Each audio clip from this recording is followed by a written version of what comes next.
Pure tobacco लेते हैं जिसको हम क्लियर टोबैको के नाम से भी जानते हैं, और क्योंकि सिगरेट में अगर हम देखें जो बिकती हैं उनमें टार होता है और अधिकतर लोगों की मानसिकता ये है क्योंकि उसमें टार होता है वो ज्यादा हानिकारक है। टोबैको अपने आप में हानिकारक होगा लेकिन उतना जल्दी आपको शायद नुकसान नहीं पहुंचाएगा जितना जल्दी जो सिगरेट में टार होता है।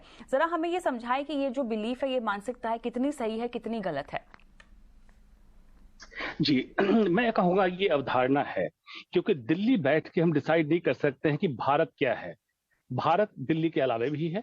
अगर पूरे भारत की बात करें तो स्मोकलेस टोबैको मतलब चबाने वाला तंबाकू का उत्पाद हिंदुस्तान में ज्यादा कॉमन है। और अगर स्मोकिंग की बात करें तो चाइना और हिंदुस्तान को मिला लीजिए तो पूरे वर्ल्ड का 2/3 सिगरेट का कंजम्पशन इन्हीं दो कंट्री में है। तो समझ लीजिए कि दोनों को मिलाने के बाद भारत शायद चाइना से ऊपर है। आंकड़े इसके हमारे पास मौजूद नहीं है। अब बात आ गई सिगरेट और ई सिगरेट। सरकार के कुछ नुमाइंदे ई सिगरेट को इलीगल सिगरेट बोल देते हैं क्योंकि उनको रेवेन्यू इससे नहीं मिल रहा है। अमेजोन और इस पे सारे पोर्टल पे मिल जाते हैं। उसको बताते हैं कि ये ज्यादा खतरनाक है, उसको बैन करते हैं।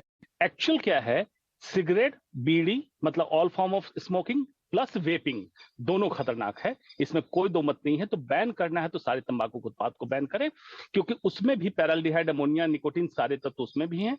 सिगरेट में एडिशनल आपने बताया तार है, और स्मोकलेस जो टोबैको है जिसमें गुटखा, खैनी और बहुत अन्य स्मोकलेस टोबैको है, उसमें तो एडिशनल और भी चीजें हैं।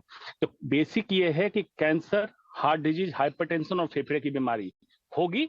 और जवान जो दर्शक आपके ईटीवी नाउ स्वदेश के हैं उनको मैं बता दूं कि बांझपन, इम्पोटेंसी और शारीरिक ताकतों में कमी भी होती है स्मोकिंग या स्मोकलेस टोबैको से। इसलिए भूल जाएं कि किसी भी फॉर्म का टोबैको आपके लिए ये है। अगर सरकार पहल लेगी, रोक लिया जाएगा तो उचित है। इसका इकोनॉमिक्स आप समझिए, टोबैको इकोनॉमिक्स को, जितना इसका रेवेन्यू सरकार को मिलता है उससे कई गुना ज्यादा खर्चा हिंदुस्तान में इलाज कराने पे लोग कर रहे हैं। ये समझना बहुत जरूरी है। आपने सही कहा है। और जिस तरह से इसकी आदत भले ही किसी भी वजह से हो, लत लग जाती है लोगों को, और खासतौर से यंगस्टर्स में तो एक पीयर प्रेशर है मेरे ख्याल से जिसकी वजह से लोग इसकी आदत में पड़ जाते हैं और बाद में इससे निकलना बहुत मुश्किल हो जाता है। लेकिन